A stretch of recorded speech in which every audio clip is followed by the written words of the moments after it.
Teori belajar menurut Brunner. Jerome Brunner pada tahun 1966 adalah seorang pengikut setia teori kognitif, khususnya dalam studi perkembangan fungsi kognitif. Ia menandai perkembangan kognitif manusia sebagai berikut. Yang pertama, perkembangan intelektual ditandai dengan adanya kemajuan dalam menanggapi suatu rangsangan. Yang kedua, peningkatan pengetahuan tergantung pada perkembangan sistem penyimpanan informasi secara realis. Yang ketiga, perkembangan intelektual meliputi perkembangan kemampuan berbicara pada diri sendiri atau pada orang lain melalui kata-kata atau lambang tentang apa yang telah dilakukan dan apa yang akan dilakukan. Yang keempat, interaksi secara sistematis antara pembimbing, guru, atau orang tua dengan anak diperlukan bagi perkembangan kognitifnya. Kelima, bahasa adalah kunci perkembangan kognitif, karena bahasa merupakan alat komunikasi antar manusia. Dan yang keenam, perkembangan kognitif ditandai dengan kecakapan untuk mengemukakan beberapa alternatif secara simultan, memilih tindakan yang tepat, dapat memberikan prioritas yang berurutan dalam berbagai situasi. Dalam memandang proses belajar, Brunner menekankan adanya pengaruh perkembangan terhadap tingkah laku seseorang. Dengan teorinya yang disebut free discovery learning, ia mengatakan bahwa proses belajar akan berjalan dengan baik dan kreatif jika guru memberikan kesempatan kepada siswa untuk menemukan suatu konsep, teori, aturan, atau pemahaman melalui contoh-contoh yang ia jumpai dalam kehidupannya.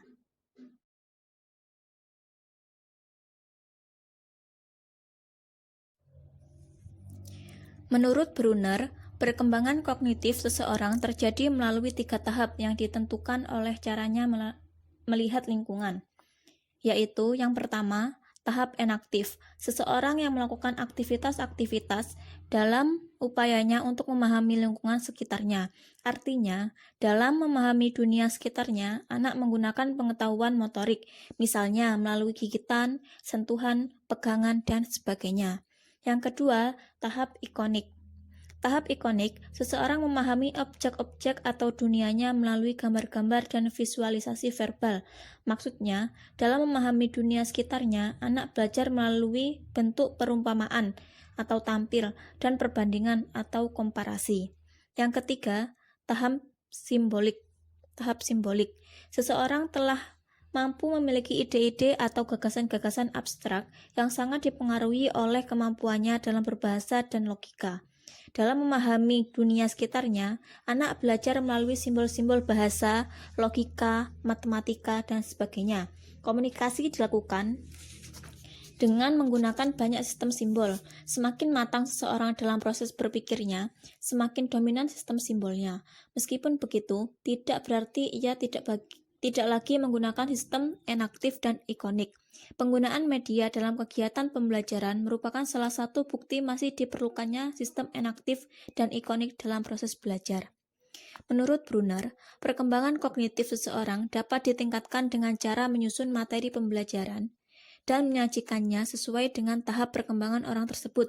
Gagasannya mengenai kurikulum spiral kurikulum sebagai suatu cara mengorganisasikan materi pelajaran tingkat makro, menunjukkan cara mengurutkan materi pelajaran mulai dari mengajarkan materi secara umum, kemudian secara berkala kembali mengajarkan materi yang sama dalam cakupan yang lebih rinci.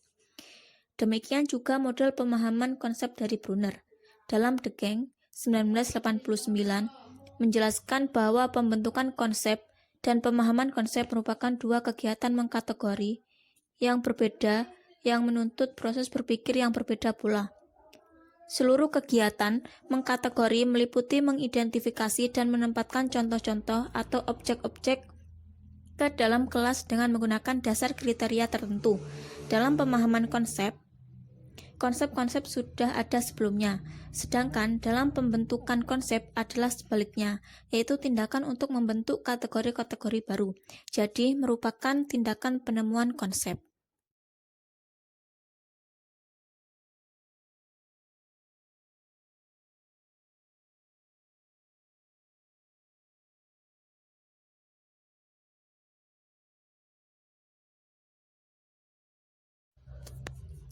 Menurut Brunner, kegiatan mengkategori memiliki dua komponen, yaitu yang pertama, tindakan pembentukan konsep, dan yang kedua, tindakan pemahaman konsep. Artinya, langkah pertama adalah pembentukan konsep, kemudian baru pemahaman konsep. Perbedaan antara keduanya adalah, yang pertama, tujuan dan tekanan dari kedua bentuk perilaku mengkategori ini berbeda. Yang kedua, langkah-langkah dari kedua proses berpikir tidak sama. Yang ketiga, kedua proses mental membutuhkan strategi mengajar yang berbeda.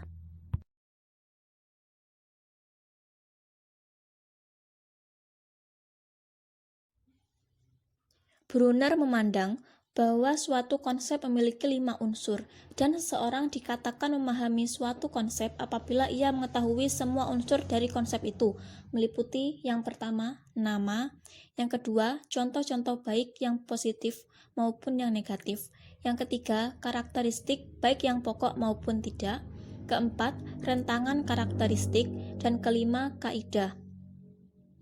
Menurut Brunner, pembelajaran yang selama ini diberikan di sekolah lebih banyak menekankan pada perkembangan kemampuan analisis, kurang mengembangkan kemampuan berpikir intuitif.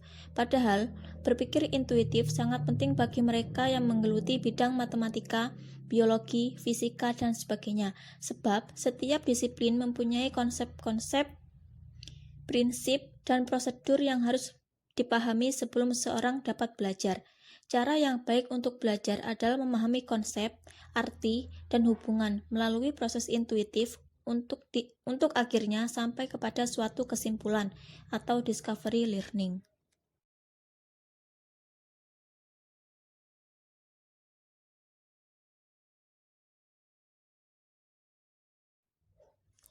Teori belajar bermakna ausubel.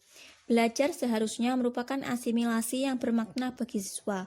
Materi yang dipelajari diasimilasikan dan dihubungkan dengan pengetahuan yang telah dimiliki siswa dalam bentuk struktur kognitif.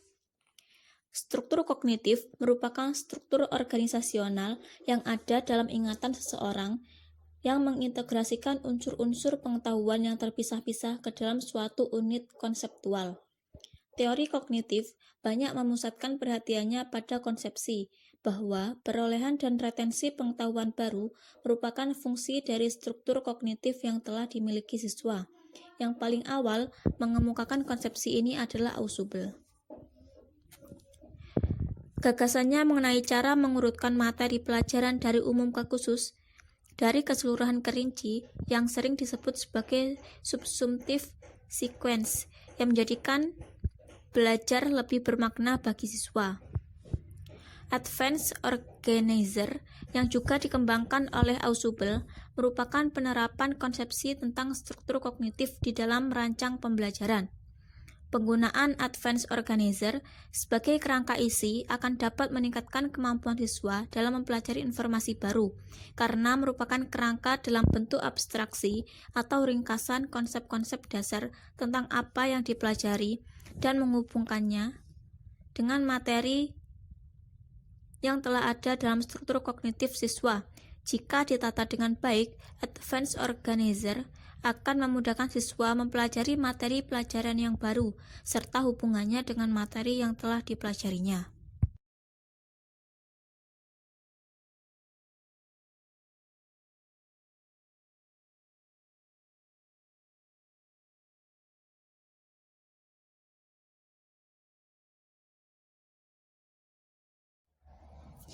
Berdasarkan pada konsepsi organisasi kognitif seperti yang dikemukakan oleh Ausubel tersebut, dikembangkanlah oleh para pakar teori kognitif suatu model yang lebih eksplisit yang disebut dengan skemata.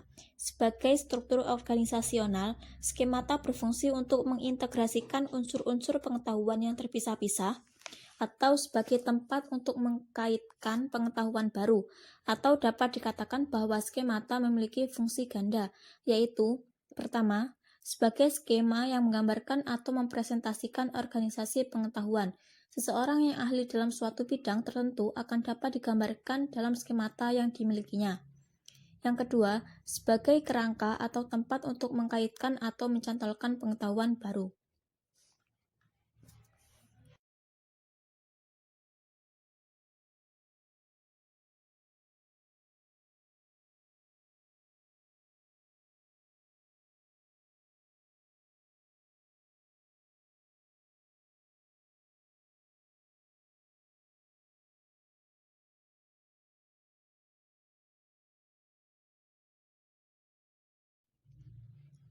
Skemata memiliki fungsi asimilatif, artinya bahwa skemata berfungsi untuk mengasimilasikan pengetahuan baru ke dalam hierarki pengetahuan yang secara progresif lebih rinci dan spesifik dalam struktur kognitif seseorang.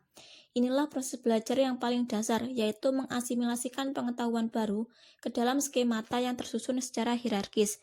Struktur kognitif yang dimiliki individu menjadi faktor utama yang mempengaruhi kebermaknaan dari perolehan pengetahuan baru.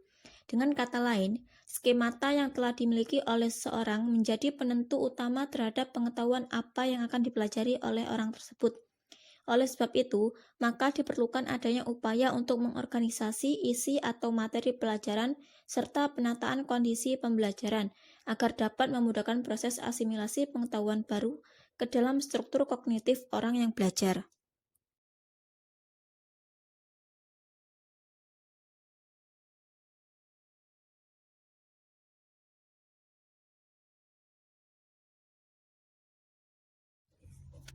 Konsepsi dasar mengenai struktur kognitif yang dijadikan landasan teoritik dalam mengembangkan teori-teori pembelajaran.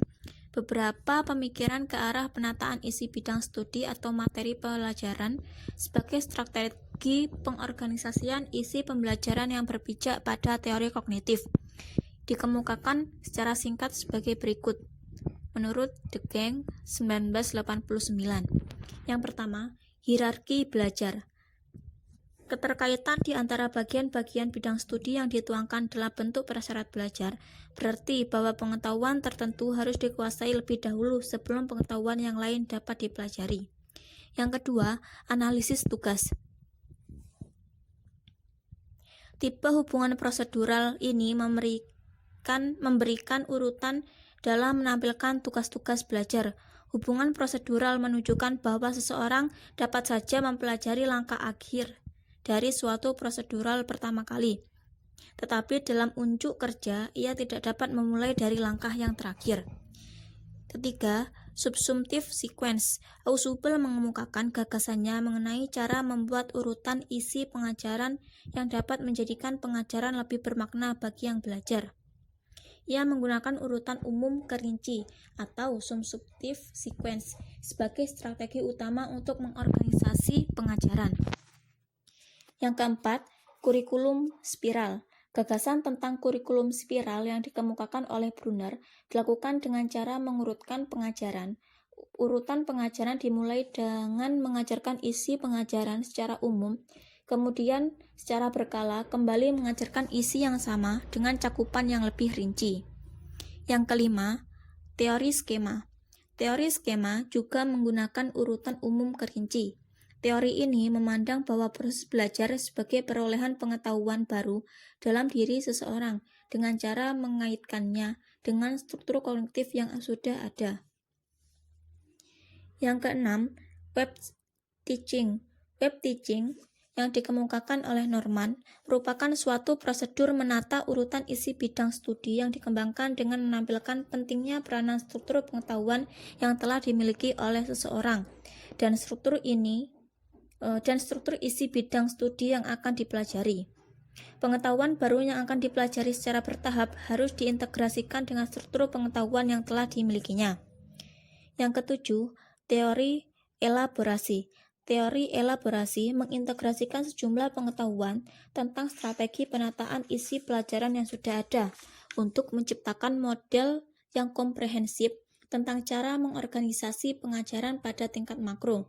Teori ini mempreskripsikan cara pengorganisasian isi bidang studi dengan mengikuti urutan umum kerinci, dimulai dengan menampilkan epitome atau struktur isi bidang studi yang dipelajari, kemudian mengelaborasi bagian-bagian yang ada di epitome secara lebih rinci.